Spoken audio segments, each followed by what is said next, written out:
Bro, this is actually bad news for Lil Durk. Like, genuinely terrible. The feds are apparently locked in, fully committed, doing whatever they gotta do to make sure this man never breathes free air again. We're talking the rest of his life behind bars, dog. That's what they're gunning for. Bro, this man has been sitting in a cell for over a year, just waiting for this trial to even start. That's already rough. And when you actually look at what the feds got on him, according to the defense, the whole case basically boils down to a text message. A text message, dog, where Durk allegedly told people not to book flights under names connected to him. That's what they're working with on the surface. But here's where it gets more complicated. The real problem for Durk ain't even the text. It's the people around him. Allegedly, there are folks in his circle who flipped and are straight up telling investigators Durk told us to do this. That's the part that hurts. And Durk's team is firing back saying, nah, these people are lying. They're just trying to save their own skin and cut deals for themselves. So what does that leave us right now? His supporters are pointing out that there's no direct physical evidence tying Durk to actually ordering anything. Like nothing concrete you can put your hands on. The case is leaning heavily on witness testimony from people who are already cooperating with the feds. And look, cooperating witnesses got every reason in the world to say whatever it takes to get their time reduced. That's just facts. And bro, when you hear who Durk's lawyers are, this whole thing gets even more interesting. We're talking Brian Steele and Drew Finley. Dog, these are not just regular attorneys. A lot of people consider these two some of the best defense lawyers in the entire country right now. Like, these are the guys you call when the situation is serious. So even the feds gotta know. They sitting across from these two, they understand that testimony alone might not be enough to get this done. Because the second Brian Steele and Drew Finley get in that courtroom and start picking apart these cooperating witnesses, pulling out inconsistencies, exposing their motives, showing the jury why these people got every reason to lie, that's where it gets ugly for the prosecution. If your whole case is basically built on people saying Durk told us to do it, and the defense can paint those same people as liars who are just trying to save themselves from their own charges, that's a massive problem, dog. That's not an easy conviction. That's a battle. And now, just as the trial is reportedly getting closer, the feds are apparently out here trying to stack more charges on top of everything already on Durk's plate. Dog, this just keeps getting worse. Like they doubling down, they adding more weight, and it really feels like they are doing everything in their power to make sure this man does not walk out of that courtroom free. Huge update in the Lil Durk case. His defense is probably feeling good this morning after seeing the bond motion filed by OTF Didi. Now, what Didi's bond motion says is quite frankly shocking. He says that on May 13th last week, the government told his lawyer, hey, we might be adding new charges. Excuse me? New charges? This trial was supposed to already happen. It's scheduled for August 20th. Do you know what would happen if new charges were filed? I'll tell you. But first, let's just talk about these new charges and this bond motion. Now, the bond motion being filed by OTF Didi, this is the guy the Fed said would pay the bounties, cause them to be paid. Didi says, first off, hang on, you got to give me a bond for a couple reasons. First off, the original indictment that said that I was causing the bonds to be paid, that's not even in the new indictment anymore. And then last week, the Fed's sitting here talking about they're about to add charges. How are you going to add charges when the trial should have already happened and is now scheduled to happen? And now you're going to add charges. You're going to keep me locked up forever. Didi's saying you got to let me out. I'm saying, wait a second. So let's break down these two additional charges the feds are trying to tack on, because this is where it gets really deep. They're being described as relevant conduct, and they're tied to two separate incidents, one out of Chicago and one out of Atlanta. Now, the Atlanta situation, that's the one everybody's locked in on because, dog, this is connected to a case that Durk was already arrested over. Charges that were eventually dismissed. Here's what the reports are saying. Allegedly, Durk and King Von got into an altercation with some guy from Chicago. And here's the twist. That same individual is reportedly a federal informant who is now dealing with his own separate fraud charges. Dog, you genuinely cannot make this up. So according to the allegations, after this altercation went down, shots were fired from a black SUV. That's what they're working with. But here's the thing. After King Von passed away, the charges against Durk connected to that whole incident were dropped. Prosecutors reportedly came out and said King Von was the shooter in that case. So they let Durk go on that one. And now the feds are trying to bring that same situation back and fold it into this current case as relevant conduct. Dog. So charges that were already dismissed, that Durk already beat, they're trying to resurrect them and use them against him again in a whole new way. Nah, this shit makes no sense. Like, how are you gonna charge a man, drop the charges, and then come back years later trying to repackage the same situation? This is wild. That's right. We're outside APD headquarters now, as you said, and his lawyer says Lil Durk is still in the Fulton County Jail as his legal team works to get a bond set. But before he surrendered, we were with him in his lawyer's office. You're about to surrender as we speak. Yeah. How come? Because I have nothing to hide. Like, I have nothing to run from. You are crazy.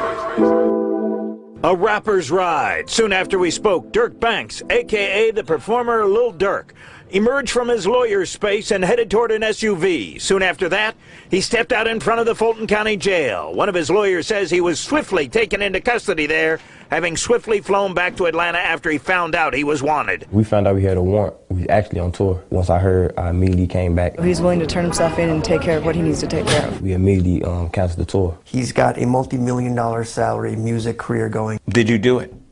Did you shoot this man? Did you commit the other crimes of which you're accused? No. Warrants involving an incident in February on North Avenue involved charges including criminal attempt to commit murder and aggravated assault. One document indicates an Atlanta police investigator said to the best of his knowledge, Banks was employed or associated with a criminal street gang to conduct or participate in gang activity, shooting at the victim while co-defendants shot and robbed him. Is he involved in a gang? No. Banks indicated his lawyer told him not to discuss the specific facts of the case, but he... And here's what makes this even more interesting, dog. Because the way the Fulton County DA dropped those charges, it didn't look like the typical situation where state prosecutors step back because the feds are about to swoop in and take over. Nah, it didn't feel like that at all. From the outside looking in, it genuinely seemed like they dropped it because they didn't think Lil Durk was the shooter. That's a big difference.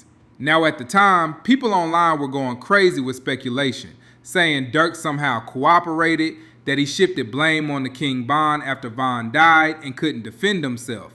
That narrative was spreading everywhere. But then the Atlanta DA's office actually came out and addressed it. Their position was clear. Investigators believed King Von was the shooter and that Lil Durk was not responsible for that shooting. That's what they said. So now everybody's sitting here asking the same question. If the original investigators already came out and publicly said they believe someone else pulled the trigger, how exactly are the feds planning to use that same incident against Durk now? Like, what's the angle here?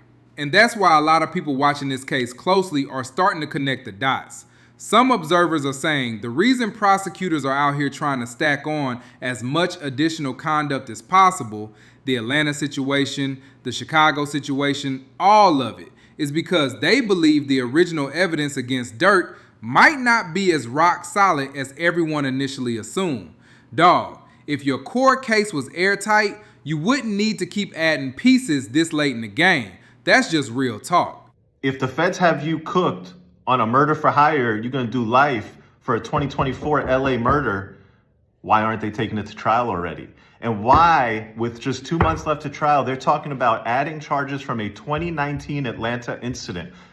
Newsflash, the 2019 Atlanta incident was investigated, charged by the Fulton County DA, and dismissed. Uh-oh.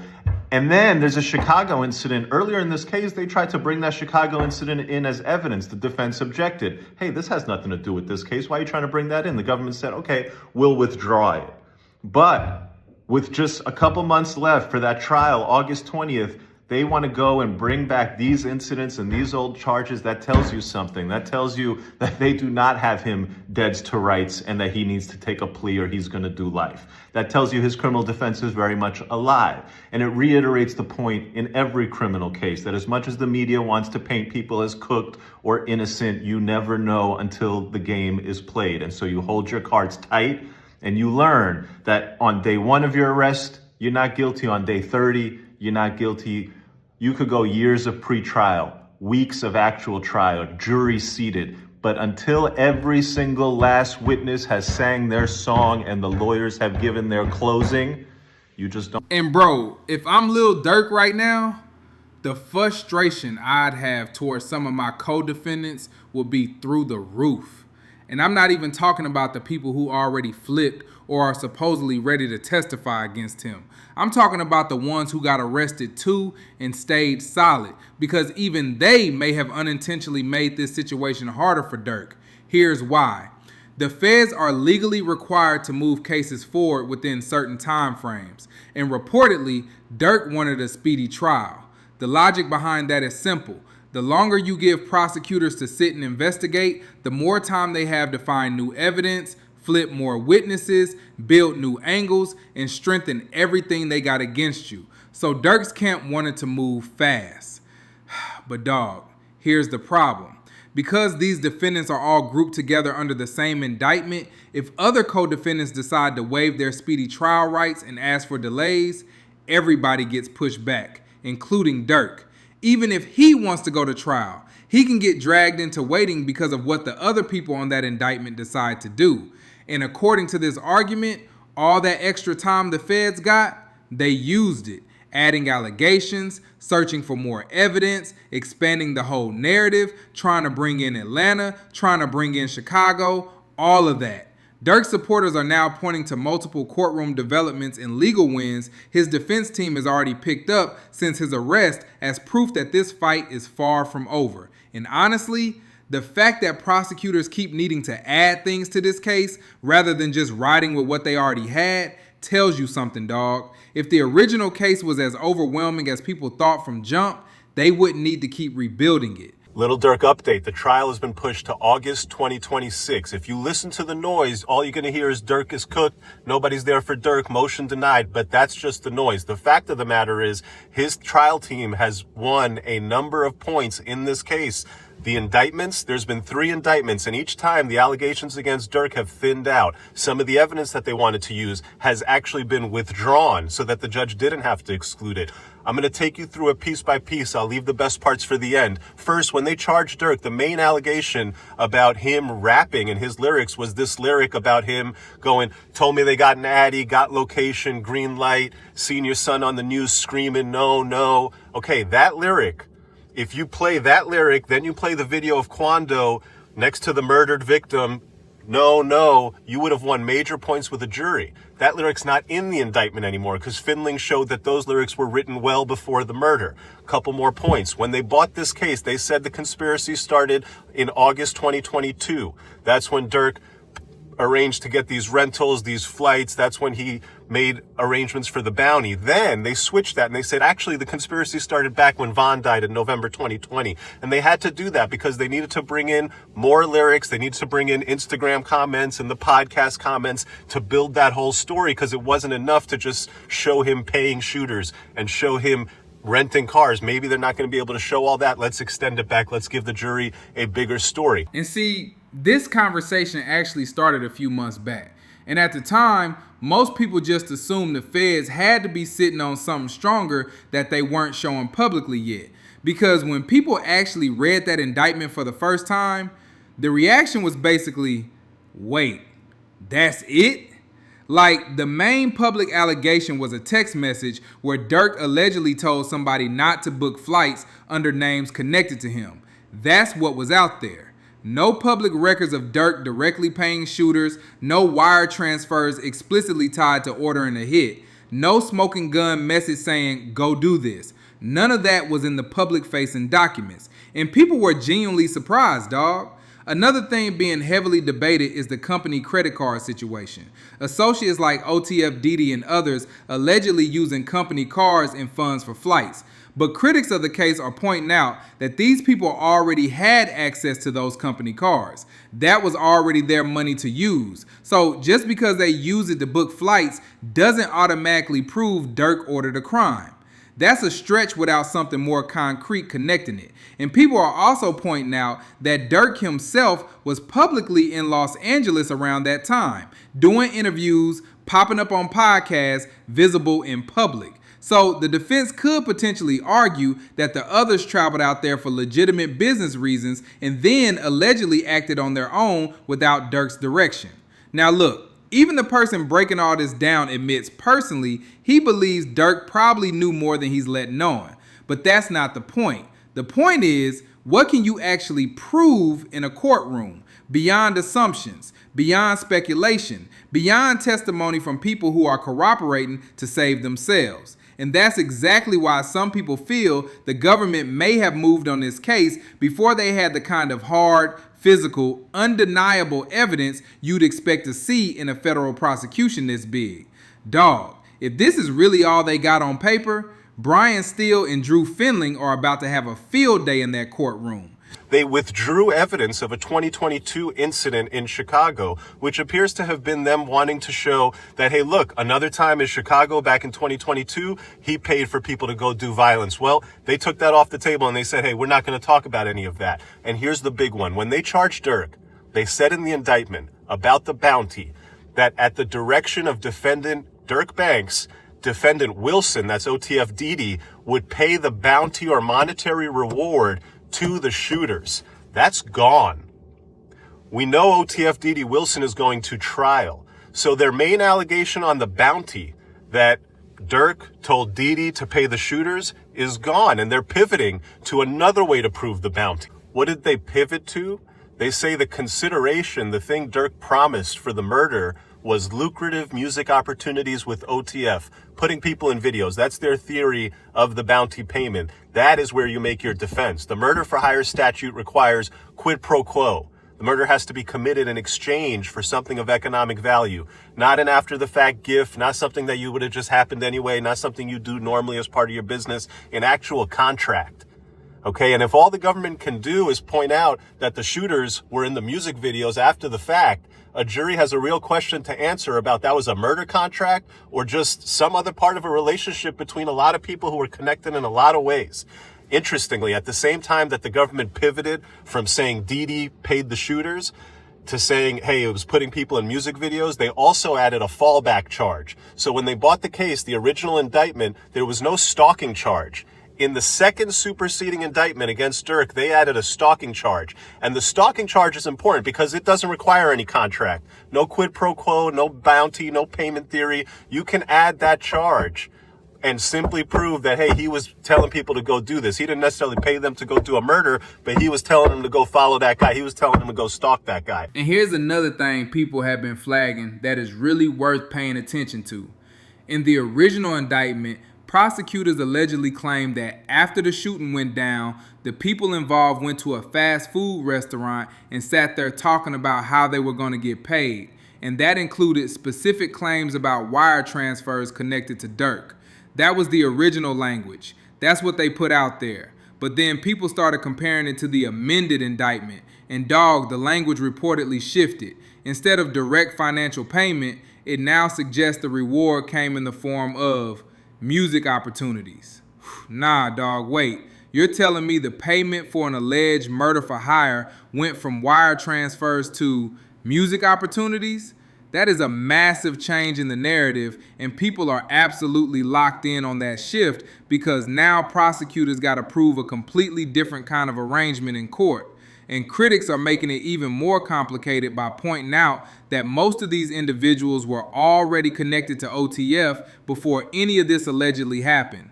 Already signed artists, already affiliates, already working within the organization in some capacity. So supporters are asking, what exactly counts as a music opportunity as payment if those relationships already existed long before? How do you separate a reward from just normal business? On top of that, people are raising the personal connection angle. Some of the accused associates reportedly had deep personal ties to King Von. family connections, extremely close relationships. And supporters are arguing that those personal ties alone could provide their own independent motive that has nothing to do with Lil Durk allegedly directing anything. These are people who might have had their own reasons, dog. So yeah, supporters feel there are real gaps in the government's theory, but prosecutors are going to come back and say, look, take all of it together. The relationships, the communications, the actions before and after, all of it combined builds a broader conspiracy. That's going to be the battle. Y'all let me know what you think about this in the comment section, and don't forget to like and subscribe if you want more videos like this. Until then, stay tuned.